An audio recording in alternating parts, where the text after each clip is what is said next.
Hello everyone and welcome back to another video on the channel. Now I'm aware I've been away for 2 or 3 days, but I'm back with a video and I'm here to show you how to EQ a drum kit. So we're in Logic now, and as you can see I have a studio recorded drum kit with kick in, out, a snare top, a snare bottom, a hi-hat, 2 toms, 2 overheads, and then 2 room mics, well, a room mic and a crotch mic.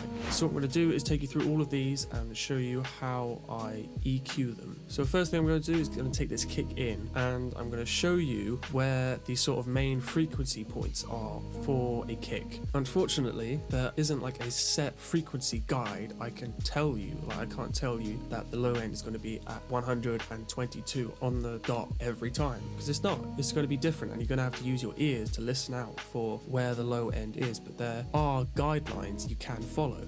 For example, the low end of a kick is usually in the 100 to 200 hertz frequency range. So let's have a listen and see if we can find that. So let's take this bell curve here, let's make it a bit smaller. So down here is where all the sub frequencies are.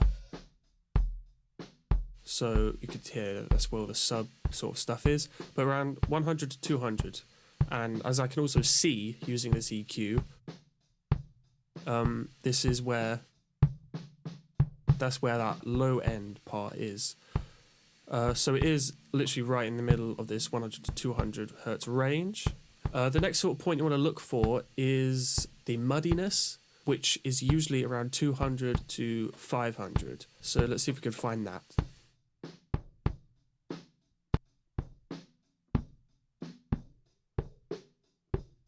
So the muddiness in this kick is around here. That's sort of like kind of sound. That's what you're listening for in the muddiness, and that's right here. If you listen,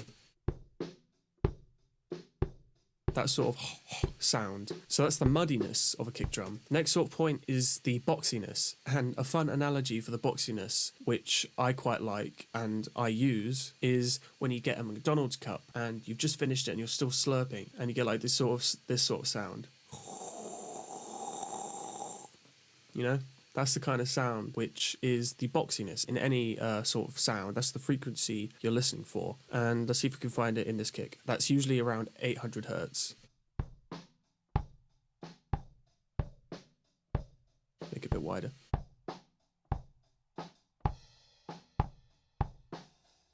On this kick, it's pretty much on the dot 800, 825. So it's just above, but if you listen, that analogy works quite well, because it does sound like that, and that's the sort of boxiness you're listening for. The last part of a kick drum you're listening for is the attack, the sound of the beater hitting the skin of the drum, and that would be up here from 200, anywhere from 200 to 800, depending on what kick you're using. Again, this will all depend on what sort of equipment you used, but let's try and find where this one is.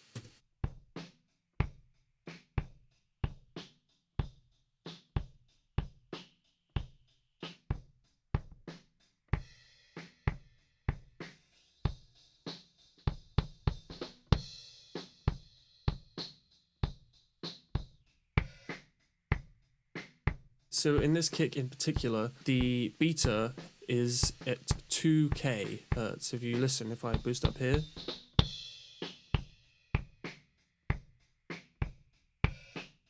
actually it's just in between 2 and 3k hertz. So those are all the sounds of the kick drum. Now there are 2 types of EQ. There's additive EQ and there's subtractive EQ. Additive EQ is boosting, subtractive is cutting, as you could probably gather. So when it comes to subtractive and additive, what I like to do is do subtractive first before additive. And the reason for this is, say you have like an issue with the sound, which you can hear, but instead of cutting it out, you then boost other parts of it to try and mask it. Now this doesn't really solve the problem, because it might still be there in the mix. All you've done is just try to mask it, but it will still be there. So it's much better to use subtractive EQ, get rid of all the issues, all the problem frequencies, all the stuff you don't like. Then you go through and boost the stuff which is good, which is pleasing, which you want. So usually in a kick and in quite a lot of things, especially drums, the mids are not good. the boxiness and the muddiness, which I showed you, you do want to cut out. So if you listen to this kick drum without me touching it, you can hear those frequencies very clearly, and they're not nice.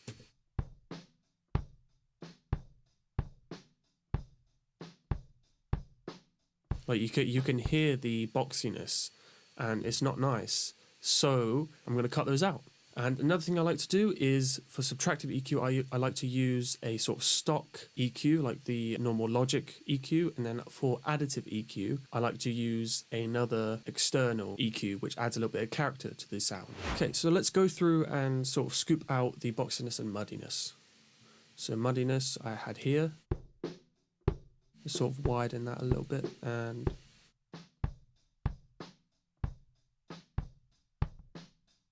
now let's hear what that sounds like without it.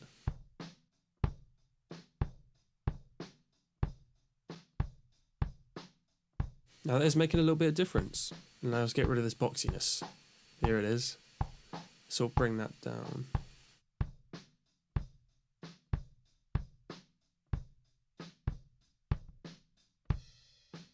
Now if I play this bypassing this EQ and then put it back on, you can hear the difference it's making.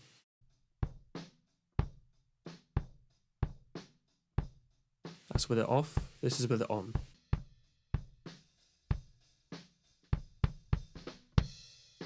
See, it makes a world of difference. Makes it such a much nicer kick sound. It almost feels like you don't need to boost it. You don't need to boost anything because all the problems you've taken out, and it sounds like a nice kick now. So what I'm going to do now is the additive EQ, which is just to bring out those nice parts. So now you've taken out the problem, you can then boost the stuff which is good and make it shine. And the additive EQ that I like to use for drums, kick and snare especially, is the Plugin Alliance Lindell 50 channel EQ. And I like this one because it has these 4 knobs which you can just sort of go through, find the parts which are good and boost them. It's a lot more simpler than having to go through and find them, and it adds a little bit of character as well. So let's go through using this low frequency boost here and find where that low part was, which was in between 1 and 200. And if I just boost it to 12 dB right up to the top, I can then just drag this part around, which has all the frequency points, until the low part just jumps out.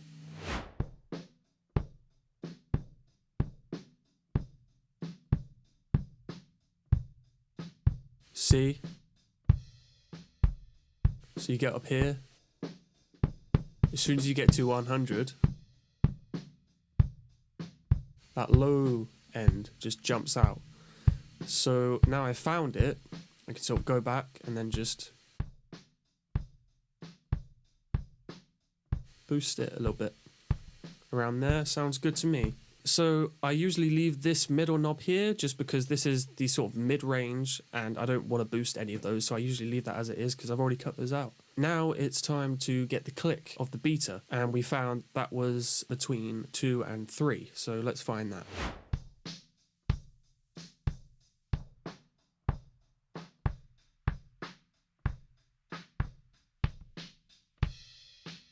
And there it is. The beater head just jumps out at you.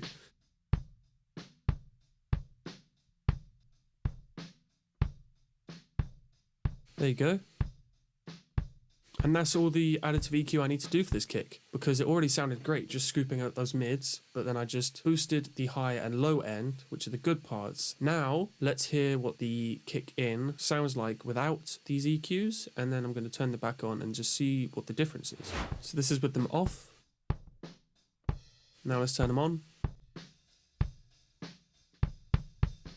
Such a world of difference, and it was so simple. Just finding the points and knowing what is good, what is bad, and scooping out the bad, boosting the good. There we go. That's a lovely kick in. Now I'm going to quickly do this for the kick out. Same exact thing. I'm going to find where the boxiness is. Same sort of area.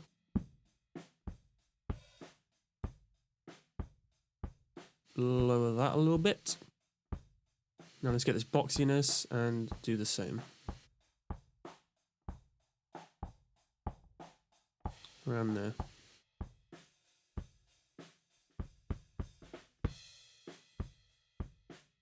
There you go. Now let's add the Lindell 50 channel and do the same sort of thing.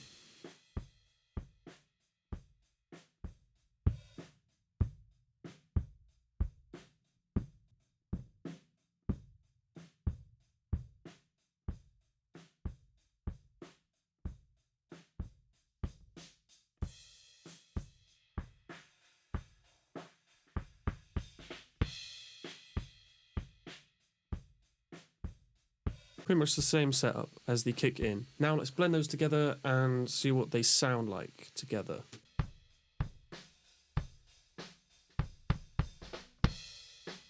Here's the kick with the EQ added.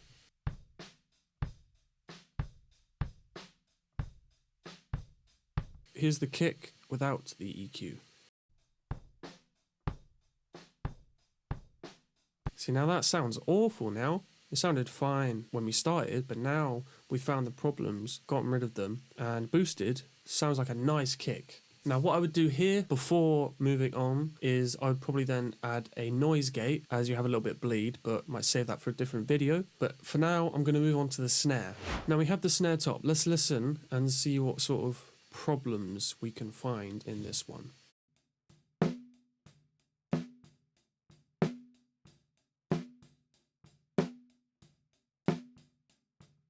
Now, first thing I heard is that there's a definite like sort of note in this one, definite sort of ringing, which I think can be cut a little bit. So let's try and find that.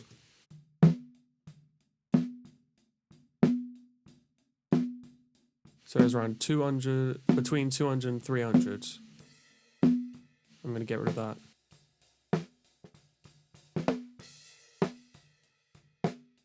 Okay, now let's find the muddiness.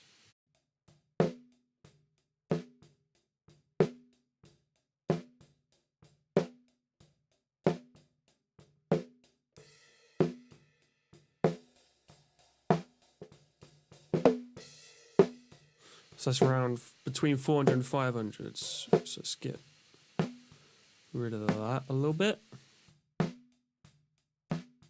Around there. Sounds good. Last thing is the boxiness. Up here in 800.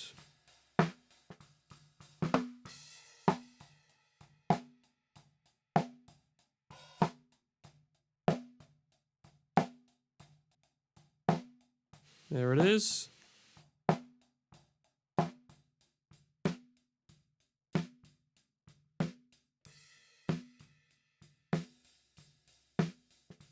Okay, so now that we've done that, let's hear it without and then add it back in and see what it's doing.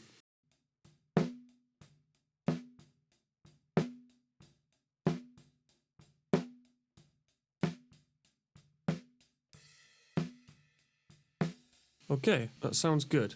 So now let's move on to additive EQ, and here you want to find the low end again and then the high end, which will be like the crack and the snap of the snare.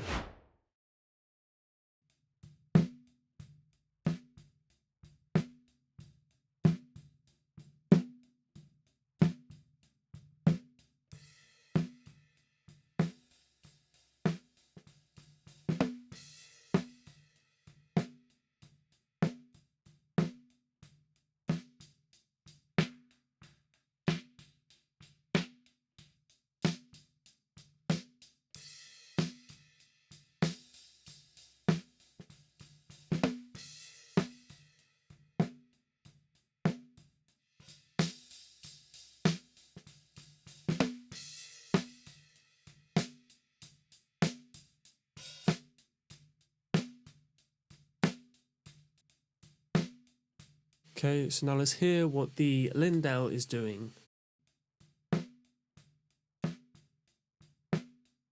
Okay, now let's turn it on.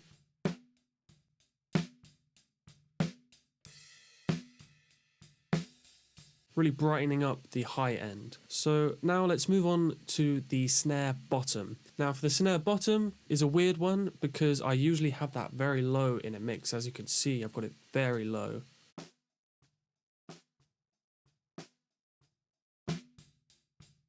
You can just hear it in there. This one I wouldn't usually do a lot to the snare bottom because it's so low, a lot of differences you won't really hear, but I usually just like to do the same sort of thing, scoop some of the mids and then boost some of the highs so they sort of shine through a bit more.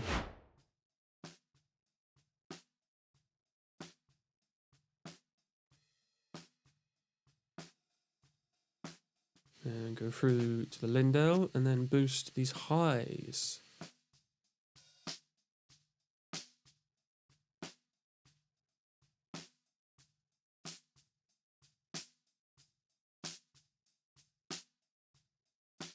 There we go. Okay, so that's a little bit brighter now, which will help shine through the mix more. Listen to the snare with both of them soloed.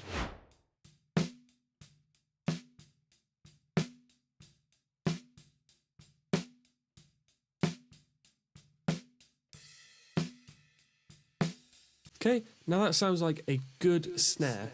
Now let's move on to the hi-hat. Now the hi-hat is a very simple one. So what I would do for the hi-hat, subtractive EQ wise, is I would usually have a high pass filter and then sort of drag it until you can hear it affecting the hi-hat sound.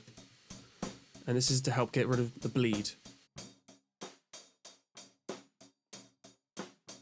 So if you listen to the hi-hat sound rather than the bleed, you can hear it start to thin out as I move it up.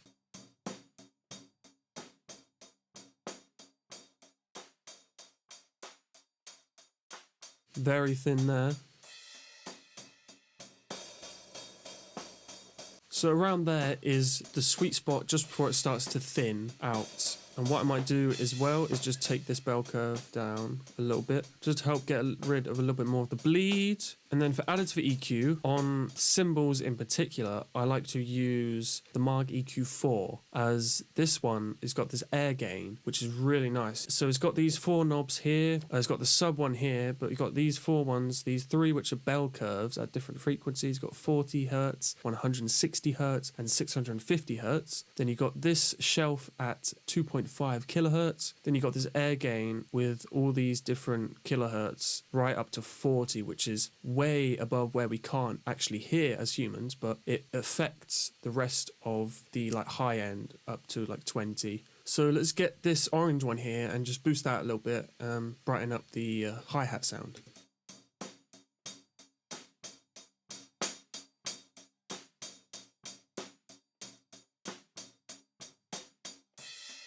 Around 1.5, just about right. Just brightens it a bit, just a little bit. The real big difference is going to be from this air gain. So let's boost that up a little bit. Let's get it up to usually 40, I do right at the top. So it really brightens the sound up. And let's just hear what it does when I start moving this knob up. You'll hear it's amazing.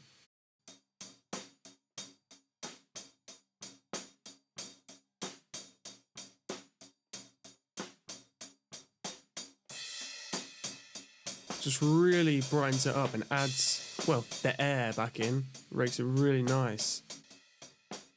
Here it is without, and here it is with. Just brightens it up, it's really nice. So now let's add that into the snare and kick and hear what it sounds like.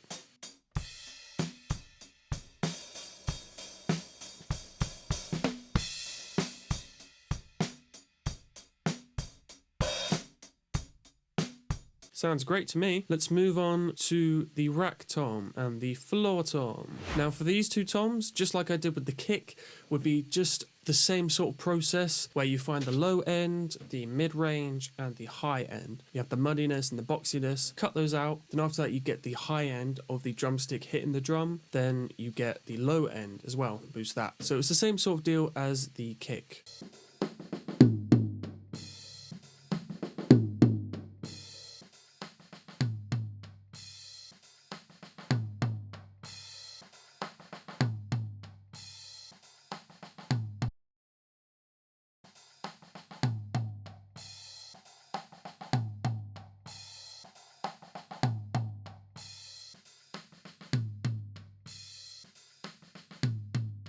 Okay, so here's the subtractive EQ that I've used on the rack tom, and for the toms as well, I would also use the Lindell 50 channel as well, just because I like how it sounds on that.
Okay, so here are the two toms without, and then I'm going to add the EQs back in so you can hear what I've done.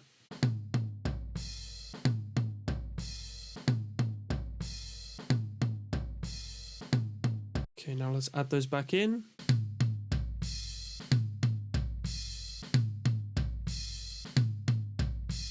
Yeah, so you can hear the attack of the drumstick hitting the drum is a lot more present, and the low end is much more sort of solid, and the mids are scooped out as well. Next thing I'm going to do is look at the overheads, and the overheads are very sort of similar to the hi-hat. What I would usually do for those, so let's take the overhead left and let's get a high pass filter and then just bring that up until you hear the cymbals start to thin out.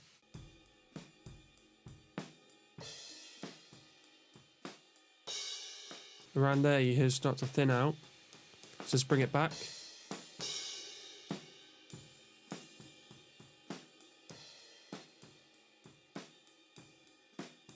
Around there, I'd say, which is I think was around the same place I did with the hi-hat. So let's keep that. Now I'm going to use the Marg EQ4 again, as like I said, I like this on cymbals, because it really, just because of the air gain really. And let's see if we can just brighten these cymbals up.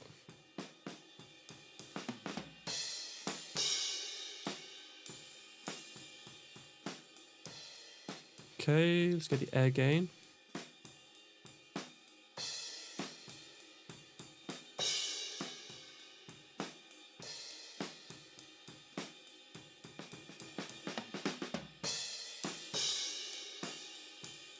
Okay, now let's hear it without. With. Just brightens it up more. And that is all I would do for the overheads, EQ wise. I'm just going to do that same thing with the overhead right. Okay, so now I've got the two overheads sounding great. Let's get them all in with the rest of the kit and just see how they sound with and then without all the changes.